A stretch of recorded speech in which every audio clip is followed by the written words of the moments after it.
Shalom Bapak Ibu Saudara-saudari yang dikasihi Tuhan. Salam jumpa kembali dalam ringkasan pelajaran Sekolah Sabat. Hari ini 14 Juni 2023, judul pelajaran Sekolah Sabat kita adalah Tanda Binatang.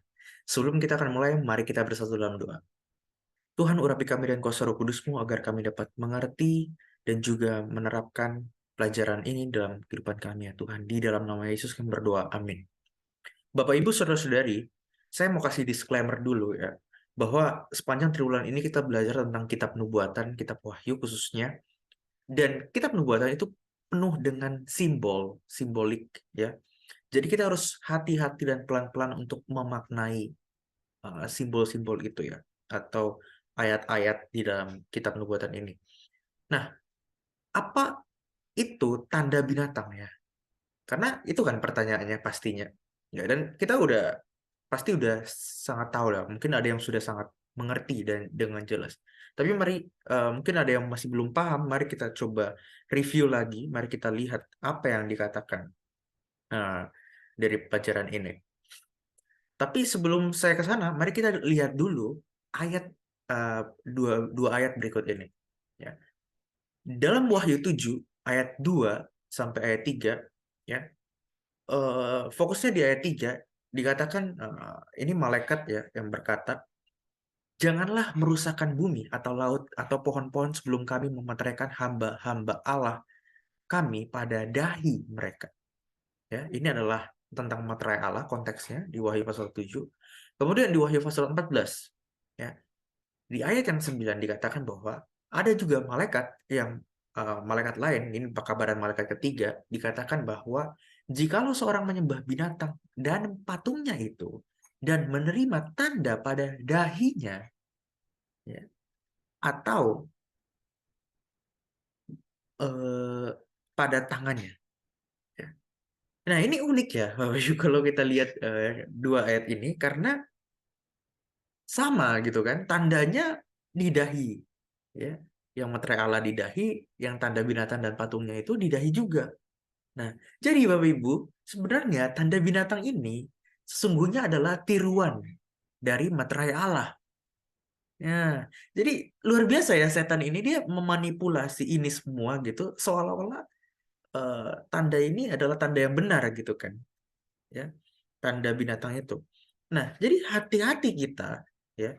Sebelum kita lebih jauh ya, hati-hati kita bisa salah terima ya. Karena salah memahami ya, salah pemahaman. Ya, sangat licik ya setan. Dia membuat juga tanda yang palsu.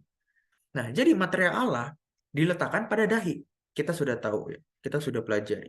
Tetapi tanda binatang juga itu ditaruh di tangan. Selain itu juga di dahi, Bapak Ibu. Nah, yang satu, materai Allah itu adalah tanda kasih dan kesetiaan kita kepada Allah. Yang lain, yang mana tanda binatang itu adalah kesetiaan kita, kesetiaan orang-orang kepada kekuatan binatang, ya, atau antikristus. Ya. Bukan menolak Kristus, tapi dia udah ingin menggantikan posisi Kristus, ya, antikristus. Tanda dari binatang itu adalah tiruan, ya. Bahaya ya, ini tiruan terhadap meterai Allah itu. Nah, jadi kalau kita mengetahui dengan benar apa meterai Allah itu, maka kita akan tahu tanda binatang itu. Ya. Oke, mari kita lihat apa tanda binatang itu. Di dalam Wahyu 13 ayat 11 sampai 18 ini menjadi basic kita mengetahui apa tanda binatang itu. Ya. Yang pertama, tanda binatang itu adalah mengenai isu penyembahan atau ibadah yang palsu. Ya, yang mana penyembahan terhadap penyembahan palsu yang ditandai dengan hari ibadah yang palsu, ya. Dan ini diklaim oleh gereja Roma, kita tahu ya, bahwa hari Minggu adalah tanda otoritas gerejawinya, dan itu akan dipaksakan ya dari The American Catholic Quarterly Review Januari 1883. Ya, kita bisa baca di situ. Ya, itu adalah tanda kekuasaan dan wewenang. Ya, dan kitab Wahyu ini meramalkan bahwa di masa depan nanti, pada saat krisis internasional, dunia ini akan menghadapi semacam transformasi politik, sosial, agama, dan moral yang luar biasa. di mana pemeliharaan hari Minggu itu akan dipaksakan dan kemudian itu akan menjadi tanda binatang. Ya, ya. Sekali lagi bagaimana itu terungkap kita belum tahu ya dengan jelasnya, tapi kitab suci hanya memberikan garis besar ya bahwa ada pertentangan besar yang akan mencapai klimaks tentang masalah penyembahan binatang atau pencipta, bahwa Sabat hari ketujuh akan memainkan peran yang sangat penting di sini. Ya. Kemudian tanda binatang itu di ayat yang lain dikatakan itu adalah nama binatang yang mana bilangannya adalah 666. Dan itu akan dipaksakan kepada semua kalangan, baik itu kaya, miskin, dan jabatan apapun. Gitu. Ya. Nah, yang menjadi pertanyaan adalah ini 666. Apa itu 666? Ya. Di manakah tanda itu ditempatkan? Mungkin ini yang perlu kita ketahui terlebih dahulu. Ya. Di dalam Wahyu 13 ayat 16 ya, dikatakan bahwa dan ia ya, ini kekuasaan binatang itu menyebabkan sehingga dari semua kalangan apapun itu, kecil, besar, miskin, kaya, mereka atau hamba, diberi tanda pada tangan kanannya atau pada dahinya. Ya. Pertama kita harus ingat bahwa tanda itu ditempatkan di tangan kanan ya atau tangan dan dahinya. Nah, eh, tanda itu kan 666 ya. Nah, berarti apakah tanda 666 itu seperti ditempel gitu di dahi atau di tangan ya? Ya, ini yang mungkin menjadi pertanyaan banyak orang. Apakah seperti barcode atau chip? Nah, karena banyak orang beranggapan bahwa 66 itu 666 itu itu kayak vaksin yang kita sempat temui atau barcode chip yang ditanam di tangan atau di kulit dahi buat seperti tato gitu ya. Nah, apakah seperti itu ya? Nah, ini bukan seperti tato yang ditulis di dahi seperti itu ya. 666 itu. Ya. Lalu apa maksudnya? Apa yang dikatakan Alkitab? Itu harus kita lihat ya. Biarlah Alkitab menginterpretasikan Alkitab itu sendiri ya. Mari kita lihat dalam Ulangan 6 ayat 6 sampai 8. Pada saat itu Musa disuruh berbicara ya kepada generasi bangsa Israel yang baru gitu kan. Ya, tentang mengasihi Tuhan ya. Ada Shema di situ dengan segenap hati dan lain sebagainya gitu kan. Nah, lalu kalau kita baca di ayat 8, haruslah juga engkau mengikatkannya sebagai tanda pada tanganmu dan haruslah itu menjadi lambang di dahimu. Jadi hukum Allah atau perintah Allah itu harus diikatkan di tangan dan lambang di dahi. Apakah itu literal kalau dikatakan seperti ini?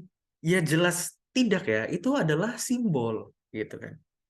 Dan ada ratusan ayat di buku Wahyu itu yang merujuk atau langsung dikutip atau di-quote dari Perjanjian Lama gitu. Jadi kalau itu jadi kalau untuk mengerti tentang dahi atau tangan itu, coba kita lihat referensi dari Perjanjian Lama ya.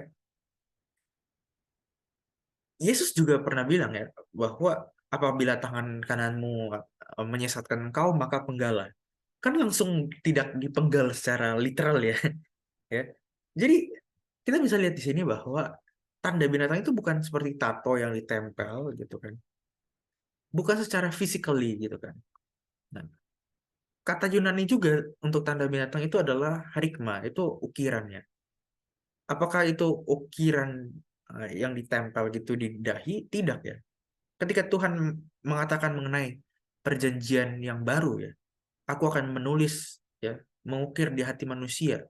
Itu kan bukan berarti mengukir secara literal ya. Tapi itu jelas sebuah simbol. Nah, kita jadi mengerti ya bahwa eh, ditaruh tanda di tangan atau di dahi itu merupakan sebuah simbol dan itu adalah simbol penyembahan yang salah. Lalu pertanyaannya menjadi begini, kenapa harus di tangan dan di dahi kan itu? Ya. Atau di bahasa Inggrisnya right hand or in their forehead. Gitu. Saya bahas dulu yang forehead ini unik ya, karena forehead itu dibagi dari dua kata ya, frontal and head. Dan ini sangat berhubungan dengan bagian otak yang ada di kepala bagian depan. yang namanya frontal lobe di dahi. Ya, persis di dahi itu, di belakang dahi. Nah, frontal lobe ini menurut dunia anatomi ya, itu adalah tempat pertimbangan benar atau salah. Ya, itu diatur di situ hati nurani kita, emosi, pikiran kita gitu kan. Ya, yang menjadi pertanyaan apa yang kita lakukan di dahi kita gitu kan, atau di apa ya frontal lobe ini, itu adalah di mana kita membuat keputusan moral, keputusan kita gitu kan. Disitulah sistem keyakinan kita terletak di otak depan itu. Nah, ini jadi menjadi penting. Karena kalau kita lihat, meterai Allah itu melambangkan sebuah keputusan yang kita buat dalam pikiran. Nah, apakah saya akan taat kepada Tuhan atau tidak? Gitu kan. Tetapi tanda binatang itu juga terjadi di dahi, Bapak Ibu. Atau di frontal lobe. Gitu kan. Perbedaannya adalah tanda binatang itu juga bisa di tangan. Ya. Dahi itu melambangkan keyakinan ya, atau kepercayaan, pikiran, kepercayaan. Tanda itu lambang pekerjaan, ya, perbuatan. Dan dalam konteks ini adalah kepatuhan secara lahiriah. Ya. Dan meterai Allah itu hanya terletak di dahi. Itu tidak terjadi di tangan. Ya, seperti ayat yang kita baca. Tuhan tidak akan menerima kepatuhan yang hanya lahiriah. Itu maksudnya. Ya. Ketaatan kita kepada Tuhan tidak cukup hanya lahiriah saja, tapi harus datang dari hati. Nah, ini pentingnya ya. Jadi di dahi dan di tangan itu merepresentasikan pikiran, kepercayaan iman, dan juga di tangan itu merepresentasikan perbuatan. Nah, lalu perbedaan umat Allah dan mereka menerima tanda binatang ya jelas di Wahyu 14 ayat 9 dan 12 ya. Ya, bahwa ada satu kelompok yang menyembah binatang dan satu kelompok yang menuruti perintah-perintah Allah, termasuk perintah yang sangat penting itu hukum keempat ya, yang ingin diubah oleh kuasa binatang itu, dan mereka yang memiliki iman, sebenarnya faith of Jesus ya, iman Yesus ya. Dan yang kedua, setan mencoba untuk melemahkan otoritas Allah itu dengan menyerang inti penyembahan, yaitu apa? Hari Sabat yang ingin digantikan. Dan harinya itu akan datang, Bapak Ibu, mungkin lebih cepat dari yang kita duga, bahwa undang-undang akan disahkan untuk membatasi kebebasan beragama kita. Ya. Dan mereka yang mengikuti firman Allah atau hari Sabat, memelihara hari Sabat dengan benar, itu akan dicap sebagai penentang kesatuan dan kebaikan masyarakat. Loh, jadi penentang kita ya yang memelihara hari Sabat. Sungguh unik ya dunia ini gitu. Jadi pelajarannya adalah mari kita memahami dengan benar tanda itu dan mari kita memilih meterai Allah. Jangan sampai kita terkecoh. Sekali salah kita mengambil keputusan itu tidak akan bisa balik lagi. Dan tidak ada jalan tengah. Oh, kita memilih meterai Allah, kita juga milih tanda binatang, itu nggak bisa ya. Tidak bisa. Tapi ada satu nasihat Ellen White yang mudah-mudahan bisa menguatkan kita semua gitu. Ellen White mengatakan dalam Selected Message Book 2 halaman atau page 55 ya, halaman 55 dikatakan meskipun gereja dan negara akan menyatukan kekuatan mereka untuk memaksa semua orang di Wahyu pasal 13-16 untuk menerima tanda binatang itu, namun umat Allah tidak akan menerimanya. Nabi di Patmos, Yohanes Kekasih yang menulis kitab Wahyu ini, melihat mereka yang telah memperoleh kemenangan atas binatang itu dan atas patungnya, dan atas tandanya, dan atas bilangan namanya 666 tadi, berdiri di atas lautan kaca memegang kecapi-kecapi Allah dan menyanyikan nyanyian Musa dan anak domba. Mudah-mudahan ini menjadi penguatan bagi kita ya. Tuhan Yesus memberkati kita. Amin.